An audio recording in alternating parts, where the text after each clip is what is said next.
Hi, I'm Ran Levy. Welcome to Cyberism's Malicious Life.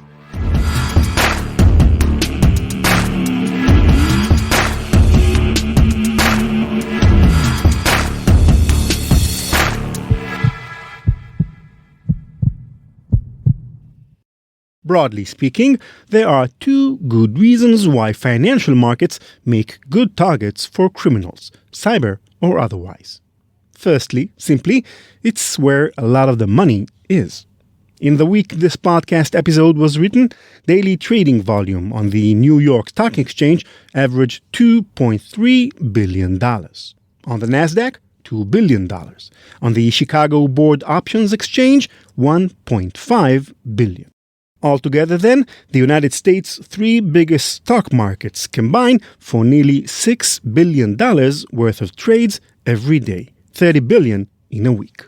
And that's not even taking into account the multi-billion-dollar per day foreign exchange market. Finance isn't all about money, though. It's our jobs and salaries, the prices we pay for things, the quality of products and services we receive. By nature, it is a fast-moving and highly interconnected system with companies relating to other companies and investors and banks in every corner of the world, every player forming one tiny nuke in a giant web. That's why even something seemingly insignificant can trigger a disruption to the entire world. Like how something called mortgage-backed security caused such a chaos in America that the effects were felt even a decade later all the way in Asia. You'd have to say that, short of electricity and running water, there are few systems so vital to modern society as financial markets. Few systems so fragile, with the potential for truly catastrophic consequences. In the lower floors of an 11-story office building located in suburban Washington, D.C., sit a CrossFit gym and a fondue restaurant.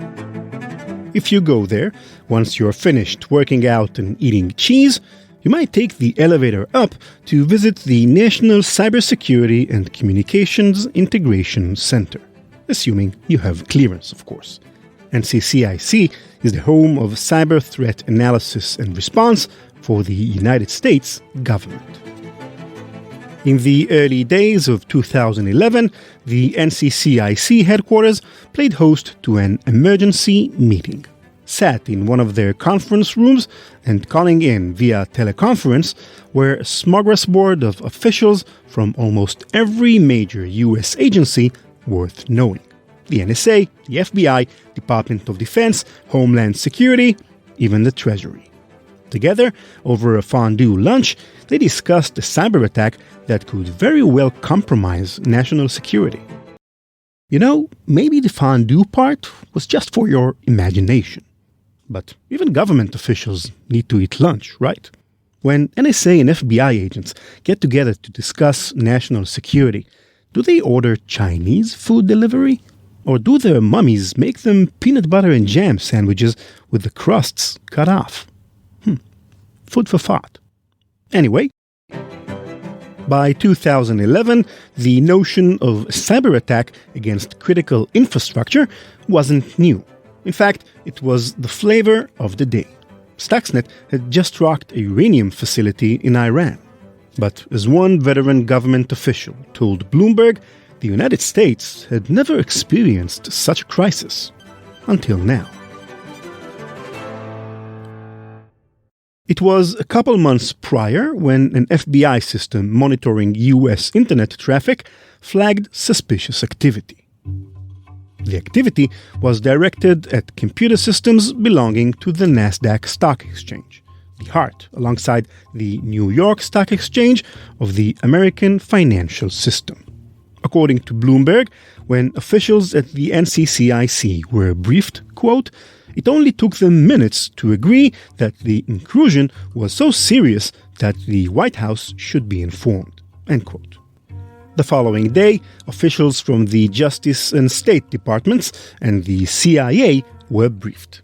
They escalated to the Pentagon, and eventually the matter was presented to President Obama. The issue was that the more they learned about the attack, the worse it seemed to get.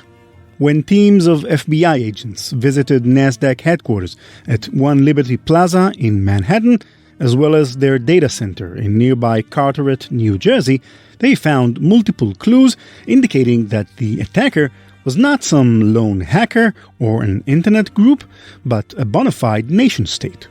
The attackers had clearly taken the time to learn about NASDAQ's systems and exploited not one, but two zero-day vulnerabilities in order to deploy their malware, a spyware program originally developed by the FSB, Russia's answer to the FBI. This spyware didn't just collect data, though. The NSA suspected that it could also wipe entire systems clean.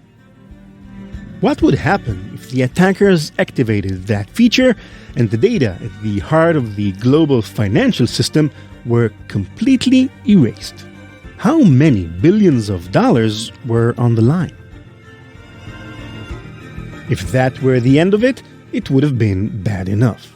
But according to Bloomberg, quote, agents found the tracks of several different groups operating freely, some of which may have been in the exchange's networks for years, including criminal hackers and Chinese cyber spies. Investigators also discovered that the website ran by One Liberty Plaza's building management company had been laced with Russian-made exploit kit known as Black Hole, infecting tenants who visited the page to pay bills or do other maintenance. End quote. FBI investigators might have learned more concrete details about all these threats, but NASDAQ's servers weren't equipped with any software for basic record keeping. So whatever the hackers had been doing, for however long they'd been doing it, was unknown. One investigator put it simply, calling NASDAQ systems a dirty swamp. Have you ever heard about a successful critical infrastructure compromise with a happy ending? This might be the only one. After further analysis, the NSA discovered that the malware in NASDAQ's servers did not in fact have wiper capabilities. It was capable of capturing and manipulating data, but when an FBI team collaborated with stock market regulators to algorithmically analyze thousands of NASDAQ transactions, they discovered no evidence of tampering at all. So, if the attackers didn't want to destroy the NASDAQ or manipulate it for profit, what did they want? To this day, it's never been proven, but here's the most substantiated theory. At the very same time as the NASDAQ hack, the Russian government was preparing to overhaul their financial system.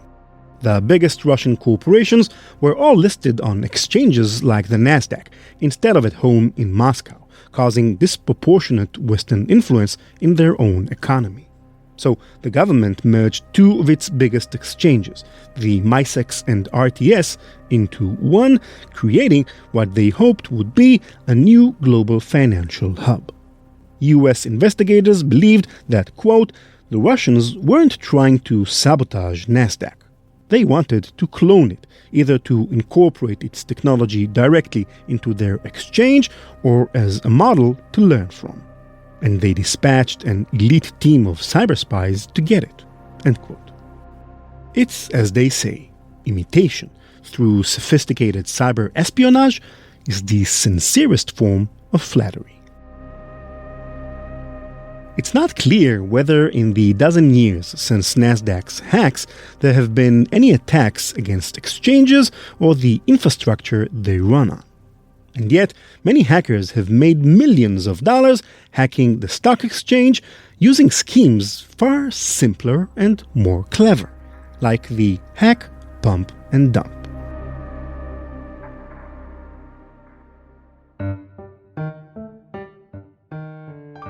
Ameriserve Financial's headquarters exudes BSE, big 70s energy.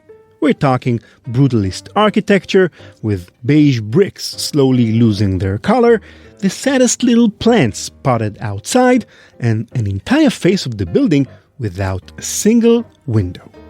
This bank holding company, you could probably tell, is not a major player on the world stage. On any given day in 2009, a couple thousand shares of Ameriserve stock might change hands. At $2 a share, it was hardly noticeable. On December 21st, though, the volume of Ameriserve shares traded on the market was 277,000. The reason traced all the way to St. Petersburg, Russia, with a balding 40-something gentleman named Valery Maltsev. Maltsev was running a scheme that from August to December of 2009 transformed an investment of $2,080 into a return of $627,000. The plot was simple. First, Maltsev's company would accumulate shares in some cheap and unpopular stock. Then, either on his own or through another undisclosed hacker or hackers, he would take control over online brokerage accounts belonging to unwitting suspects. Using these accounts, he'd purchase huge volumes of shares as fast as possible in order to inflate the price. Then he'd sell all of his own shares, reaping the profit and leaving those hacked accounts holding the bag. Even after the Security and Exchange Commission froze his assets and settled for a penalty of $1.33 million, they never figured out if it was Maltsev who was doing the hacking.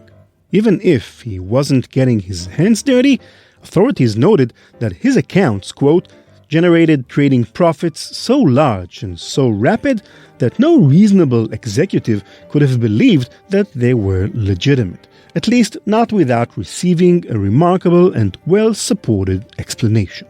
End quote. The simplicity in the hack, pump, and dump scheme is that you need not engage with any large and sophisticated infrastructure. From a technical perspective, Maltsev did no more than take over individual trading accounts, something that can be achieved in most cases with simple social engineering methods, no computer skills necessary. For more about that, check out our latest podcast episode on vishing. In the years since Maltsev, hackers have improved upon the model, turning the same profits without the need to hack anybody's account or steal anybody's money. Victimless, multi-million-dollar crimes.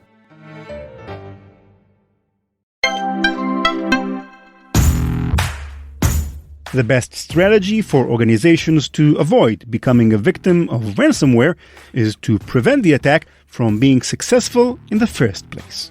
Cybereason remains undefeated in the fight against ransomware because it moved beyond alerting to deliver an operation-centric approach that detects and prevents ransomware attacks at the earliest stages of initial ingress and lateral movement. The Cybereason predictive response capability disrupts ransomware attacks prior to data exfiltration and long before the ransomware payload can be delivered. Visit cybereason.com to learn more about predictive ransomware protection and how your organization can realize both increased efficiency and efficacy through an operation-centric approach to security operations.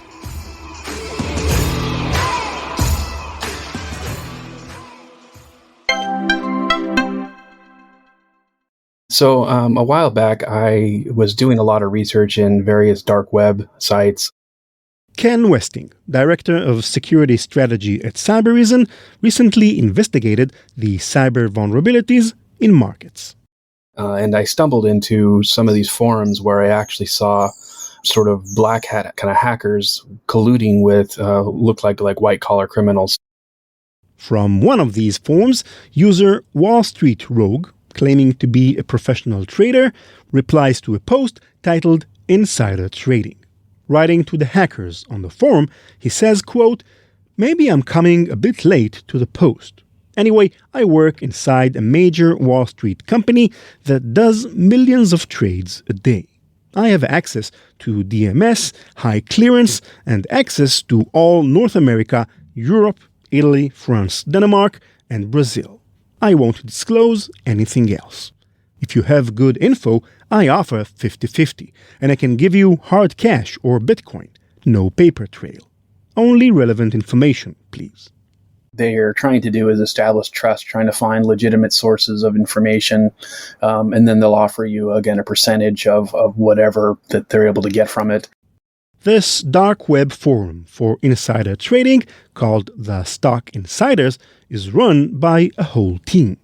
Their site has detailed rules and a motto: "Welcome to the dark side of Wall Street." In order to get access to the forums, you have to provide some information for them that's valid, and then they'll give you access, and then they'll allow you to collaborate and work with them. That's where Ken's investigation stopped. I didn't do that because I'm not going to commit a crime to get access to a forum. Was this forum really legit? If so, how are hackers obtaining insider information?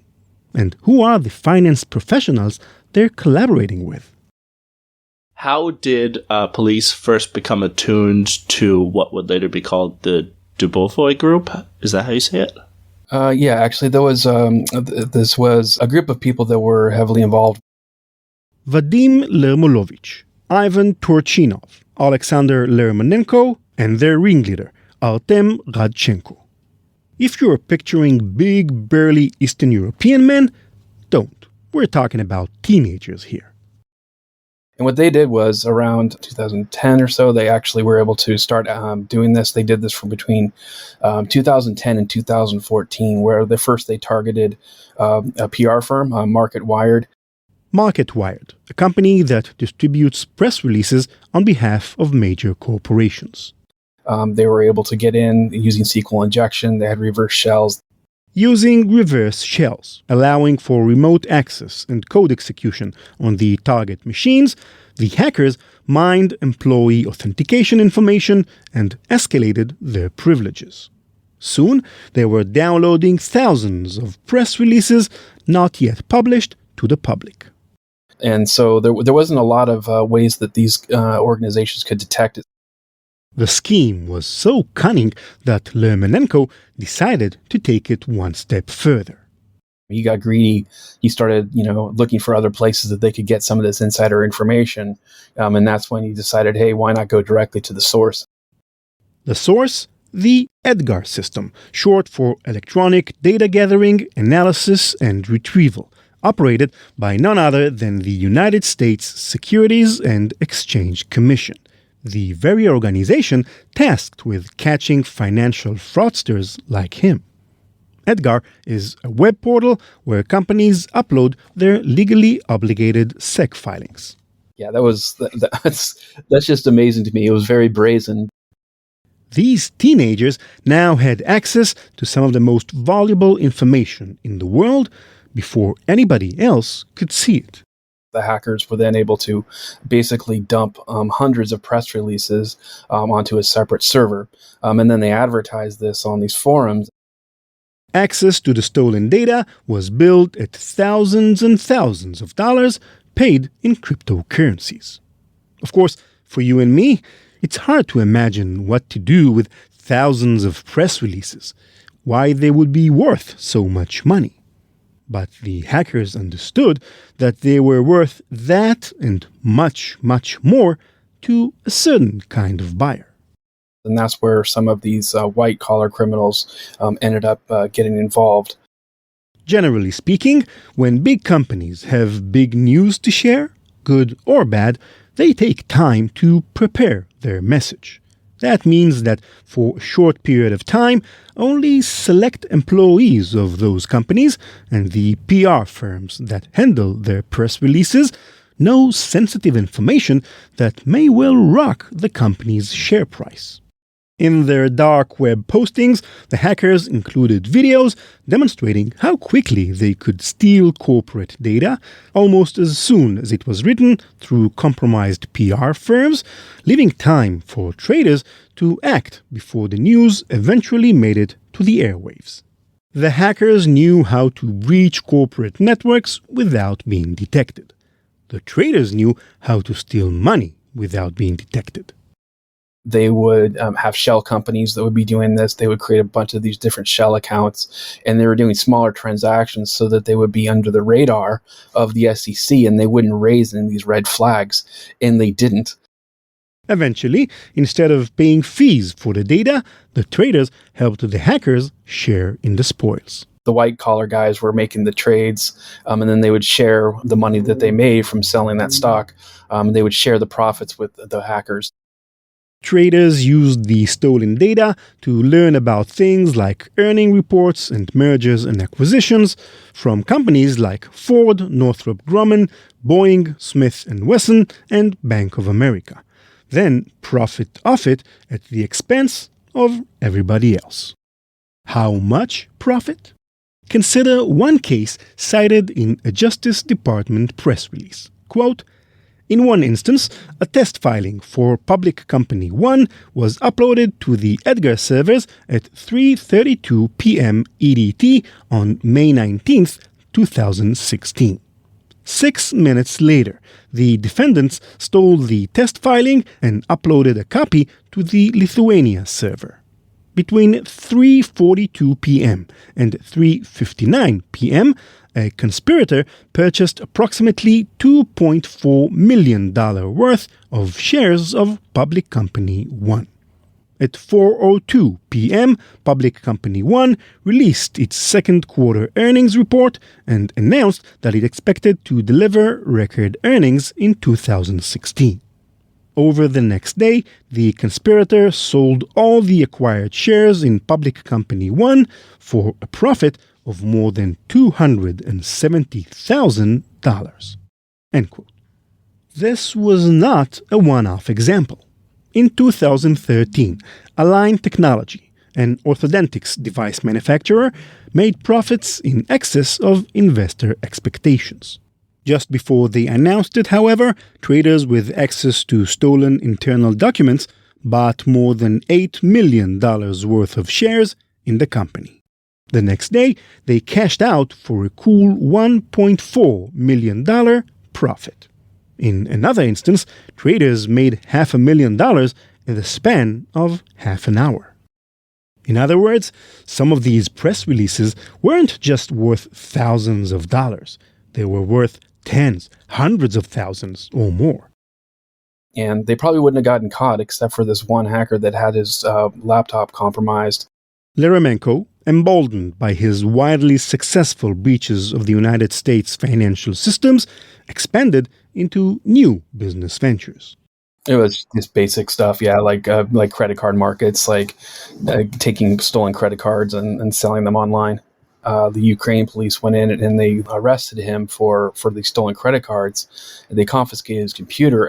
And when they got into the laptop, they were looking for stolen credit card information, but then they found videos and they found other things around the server where they were having the stolen press releases and things like that.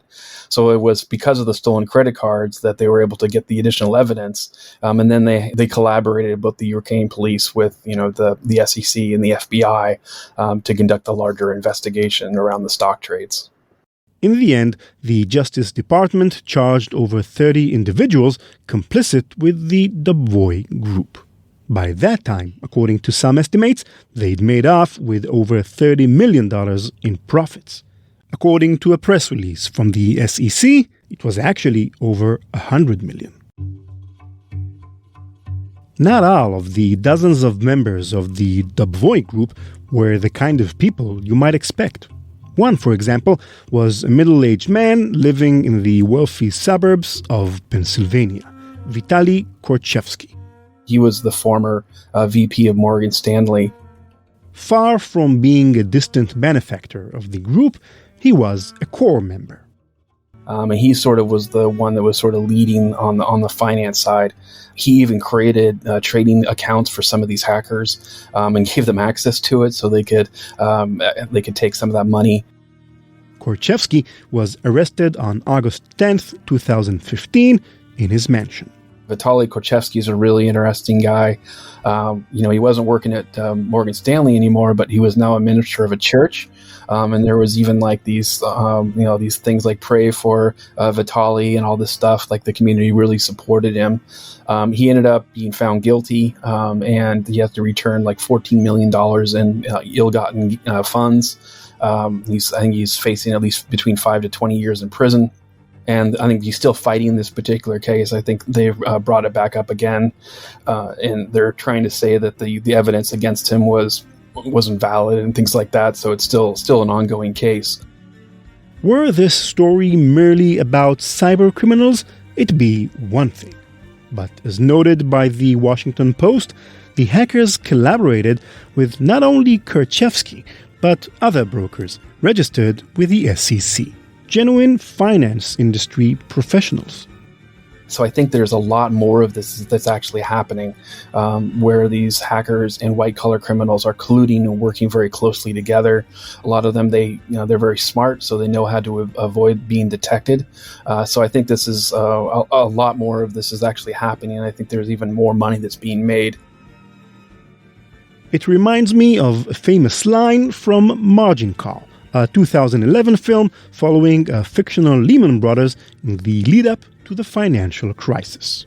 At a crucial turning point in the story, John Toole, the composed, ruthless CEO, states a truism about the finance industry. There are 3 ways to make a living in this business, he says. Be first, be smarter, or cheat. Heck, why not all 3?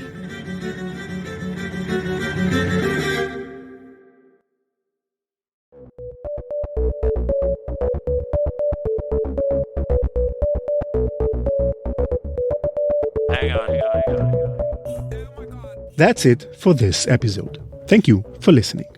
Malicious Life listeners, we need your help with something which I think is very cool. A few weeks ago, OpenAI released a new AI tool called Whisper that they claimed can transcribe audio with unprecedented accuracy. Being a developer and a podcaster, I naturally tested Whisper the minute I got my hands on it, and what do you know? It works. Earlier transcription tools were kind of okay when dealing with a single speaker, but didn't work so well with 2 or more speakers. Whisper, it seems, works great with 2 speakers, which means it can transcribe our B-side episodes. That's amazing, because I very much like to have transcriptions of those B-sides on our website. It's useful for people who are hard of hearing, for people who wish to use our podcast for research or educational purposes, plus it's great for SEO. I let Whisper run on all of our B-sides, something like 40 episodes, I think, and now we have the raw transcriptions. I say raw because Whisper is currently unable to differentiate between the 2 speakers. So basically, it spits out a big wall of text of both sides of the conversation. And this is where you, our listeners, step in. We need volunteers who will take the raw transcriptions and edit them, basically assigning the paragraphs to their proper speaker and weeding out any errors in the automated transcriptions. In practical terms, this means listening to the B-side episode with the transcribed text open in another window, editing it as necessary. This should take about half an hour per episode. I'll then add the edited text to the episode's page on our website, with proper credit for the person who helped edit it, of course. So, what do you say? Want to lend a hand? If so, send a DM to @maliciouslife over on Twitter, or shoot me a note to ran@ranlevi.com. That's RAN@RANLEVI.com. Malicious Life is produced by PI Media. This episode was written by Nate Nelson, edited by me, with sound design by Yotam Halachmi. Hadas Drucker runs our social media. Our website is malicious.life. Thanks to Cybereason for underwriting the podcast. Learn more at cybereason.com. Bye-bye. CK Music.